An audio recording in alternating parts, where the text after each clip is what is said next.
Assalamualaikum warahmatullahi wabarakatuh. Bismillahirrahmanirrahim. Alhamdulillahirrabbilalamin. Teman-teman semua, kembali lagi bersama saya di channel Ramadan Khan. Pada video kali ini kita akan membahas tentang makhorijul huruf, yaitu tempat-tempat keluarnya huruf. Jadi teman-teman, di video-video saya sebelumnya saya sudah membahas tentang dasar-dasar ilmu tajwid atau ilmu tahsinul Quran ya. Nah, kita akan lanjutkan mulai ke makhorijul huruf. Jadi apa yang dimaksud dengan makhorijul huruf? Bagi teman-teman yang baru belajar Al-Quran, bahkan mungkin sudah pernah belajar, ini perlu dipelajari lagi ya teman-teman, karena makhorijul huruf ini menjadi sangat penting bagi orang-orang yang mau membaca Al-Quran dengan baik dan benar, karena ketepatan huruf itu tergantung makhrajnya ya. Baik, makhorijul huruf adalah tempat-tempat keluarnya huruf. Tempat-tempat keluarnya huruf ada berapa? Menurut Imam Al-Jazari dan Imam Khalil bin Ahmad, tempat keluarnya huruf itu ada 17 ya. Ada 17 tempat. Nah, dari 17 ini dikumpulkan kepada 5 tempat umum. Bisa dipahami ya? Dari 17 makhraj ini, 17 ya, itu dikumpulkan pada 5 tempat umum. Nah, kita minimal tahu dulu 5 tempat umum ini apa aja. Yang pertama, ada yang namanya jaufun atau rongga mulut ya, rongga mulut. Yang kedua, ada yang namanya tenggorokan atau dalam bahasa Arab halakun. Yang ketiga, ada yang namanya lisanun atau lidah. Yang keempat, ada yang namanya syafatun atau dua bibir. Dan yang kelima, ada yang namanya khaysyumun atau rongga hidung. Nah, inilah kelima tempat umum yang dinamakan makhorijul huruf. Namun sebenarnya yang disebut makhorijul hurufnya bukan yang 5 ini teman-teman. Nanti bagian dari yang 5 ini, pembagian dari yang 5 ini. Yang pertama kita bahas rongga mulut. Nah, di rongga mulut ini terdapat satu makhraj, yaitu rongga mulut tersendiri ya. Rongga mulut, jadi makhraj rongga mulut. Apa yang dinamakan rongga mulut? Yaitu ini. Rongga itu kan berongga, maksudnya berlubang. Nah, mulut kan kita berlubang ya. Nah, ini tuh lubang mulut kita. Sehingga kalau mulutnya mohon maaf tidak bisa dibuka, berarti kita tidak mempunyai rongga mulut. Seperti ini. Nah, berarti itu tidak berongga. Yang dimaksud rongga mulut itu ketika mulut kita dibuka, disitulah ada makhraj yang keluar. Ada huruf yang keluar. Nah, huruf yang keluar pada makhraj rongga mulut ini adalah huruf-huruf mad ya. Apa saja huruf mad? Ada 3 teman-teman. Yang pertama ada alif, yang kedua ada waw sukun, yang ketiga ada ya sukun. Perhatikan, pertama ada alif. Alif itu jelas huruf mad ya. Yang kedua ada waw sukun. Harus jadi catatan, harus ditambah sukun ya teman-teman, atau mati lah.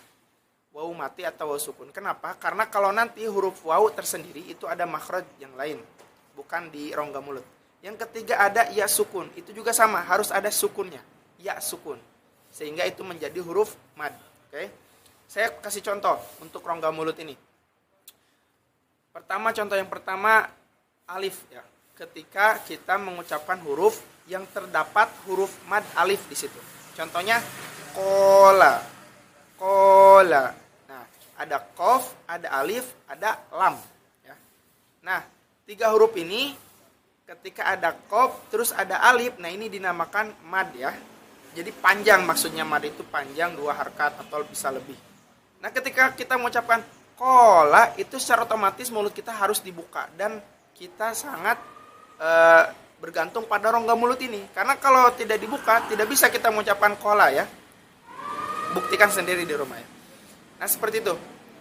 Yang kedua, huruf waw sukun. Sama, yaqulu. Ada huruf ya, ada qaf, ada waw, dan lam. Perhatikan di qulu. Nah, qulu jadi panjang 2 harkat. Ini namanya huruf mad. Juga sama memerlukan rongga mulut. Tidak bisa ya dengan cara ditutup mulutnya. Dan yang ketiga ya sukun.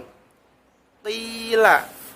Ada qaf, ada ya sukun, ada lam ya. Nah, itu namanya juga huruf mad ya. Jadi panjang 2 harkat.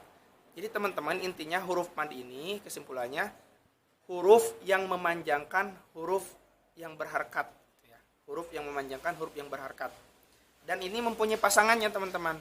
Jika huruf alif, maka yang dipanjangkannya adalah huruf yang berharkat fathah. Seperti tadi, kola, kopnya ada berharkat fathah ya. Jika huruf waw sukun, maka huruf yang dipanjangkannya huruf yang berharkat dhammah. Kulu, kopnya berharkat dhammah. Dan untuk ya sukun, yang dipanjangkannya adalah huruf yang berharkat kasroh. Tila, kopnya berharkat kasroh. Nah seperti itu. Jadi itu sudah ada pasangannya ya. Sehingga tidak bisa kalau misalkan yang hurufnya itu berharkat fathah, yang setelahnya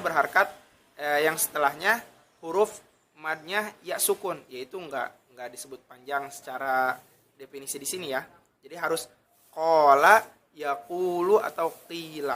Itu namanya huruf mad. Baik, kita lanjut ke makhraj selanjutnya, yaitu halakun atau tenggorokan.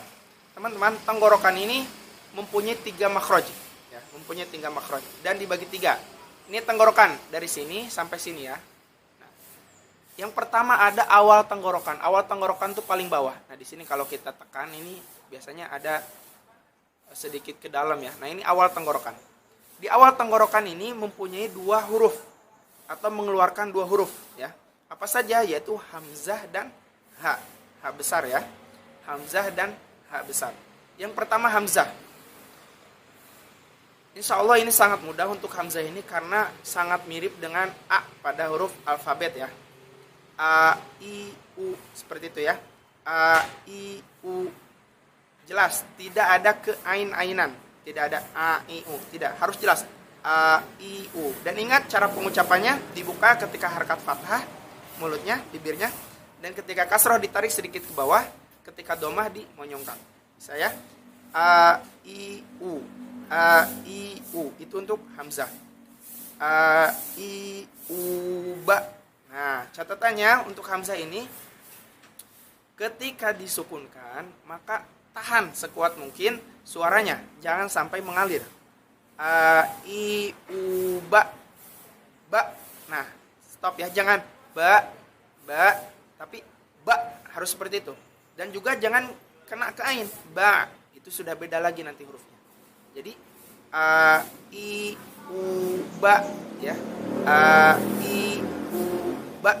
Seperti itu ya, teman-teman. Itu untuk huruf hamzah. Insya Allah mudah. Selanjutnya huruf yang di awal tenggorokan ini yang kedua adalah ha besar. Huruf ha besar kita pengucapannya ada beberapa catatan nih teman-teman. Kurang lebih ada 3 lah. Yang pertama, huruf ha besar tidak boleh terlalu besar sehingga pengambilan hurufnya itu dari dada. Ha, hi, hu. Nah ini terlalu besar teman-teman. Huruf ha besar itu tidak seperti itu. Maksimal itu dari awal tenggorokan. Ha, hi, hu, ha, hi, hu. Bahkan bisa jadi ha besar ini sama dengan ha di huruf alfabet yang suka kita pakai sehari-hari. Coba kita kalau mengucapkan huruf ha, biasa kan? Ha, hari-hari atau macam-macam lah. Hidup, hari, hidup. Biasa kan? Ha, ha. Seperti itu teman-teman. Jadi jangan ha, ihdina, bukan ihdina. Itu catatan yang pertama, tidak boleh terlalu besar. Catatan yang kedua, tidak boleh terlalu kecil sehingga nanti timbul ke huruf ha. Nah, kalau yang kecil ini justru ha kecil. Ha, hi, hu. Nah, ini baru harus lebih dipelajari ya. Ha, hi, hu. Kalau ini yang ha besar ini ha, hi, hu. Begitu ya, teman-teman. Catatan yang ketiga, jangan sampai hilang ketika disukunkan. Ha, hi, hu, bah. Bah, harus kerasa. Bah, jangan bah. Nah, itu hilang tuh. Haknya tuh harusnya bah. Seperti itu ya. Bisa ya insyaallah, itu untuk ha besar. Selanjutnya, makhraj yang kedua pada tenggorokan yaitu tengah tenggorokan. Tengah tenggorokan tadi awal ya. Tengah tenggorokan juga sama, memiliki 2 huruf yaitu ain dan ha. Nah, ini ain dan ha kecil. Yang pertama ada ain. Nah, kita bandingkan langsung dengan hamzah tadi ya supaya lebih enak belajarnya. A, i, u. Kalau hamzah tadi i u, jelas bedanya ya. Kalau ain itu lebih dalam, tapi makhrajnya di tengah. Untuk membuktikannya coba pegang aja, pasti keluarnya dari sini. I u, bukan dari sini. I u, tidak, tapi dari tengah. I u. Dan ketika disukunkan, maka harus ada penekanan. I u ba. Ba. Nah ya, ba. Beda dengan penekanan hamzah tadi. I u ba. Nah, ba. Kalau ini ba. Ba ya. I u ba.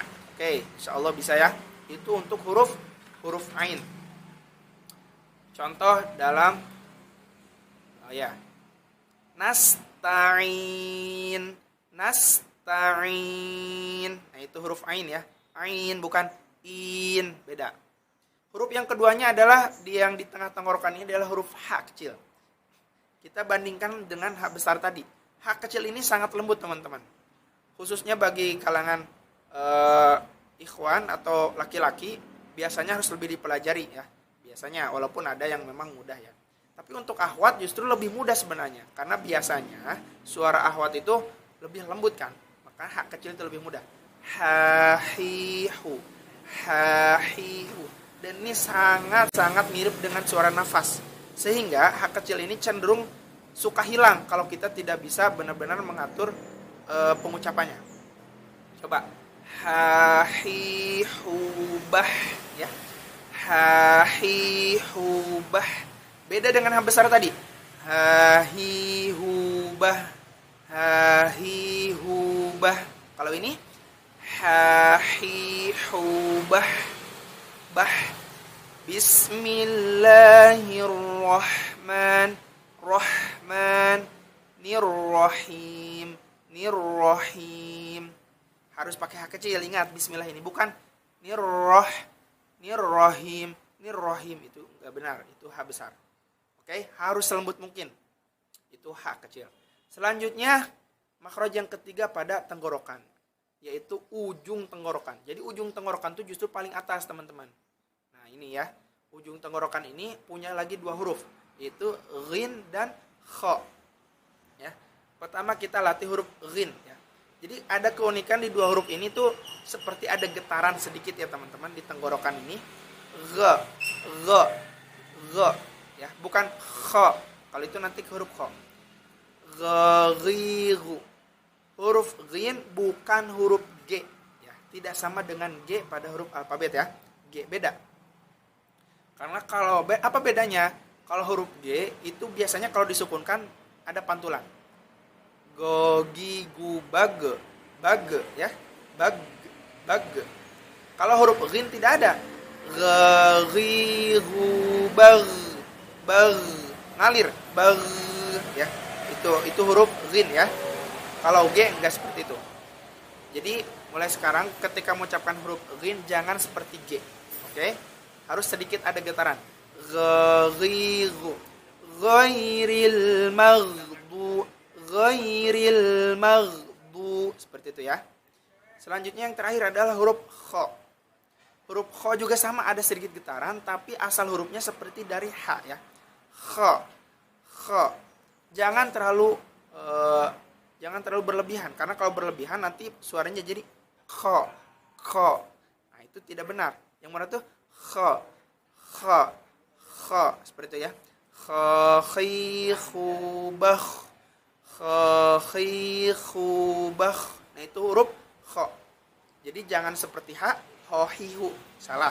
Ataupun khaqiqu, itu juga salah. Yang benar khaqiqu. Bisa dilatih ya. Khaqiqu. Seperti itu, teman-teman. Oke, baik. Itu adalah huruf-huruf yang berasal dari tenggorokan. Jadi sekarang kita sudah paham. Kita bahas dari mulai rongga mulut sama tenggorokan. Untuk yang lisanun, syafatun dengan khaysyumun insyaallah kita bahas di video selanjutnya. Yang jelas halakun ini khususnya latih terus, teman-teman, karena huruf-huruf ini insyaallah masih terhitung mudah ya. Masih terhitung mudah asalkan sering dilatih setiap harinya ya. Kita mulai dari huruf yang pertama dari halakun ini, hamzah. A, I, U, Ba. Saya. Yang keduanya ha besar. Ha, hi, hu, bah. Selanjutnya ke tengah tenggorokan. A, I, au, ba. Ya, itu ain. Selanjutnya huruf H kecil. Ha, hi, hu, bah. Selanjutnya kita ke ujung tenggorokan.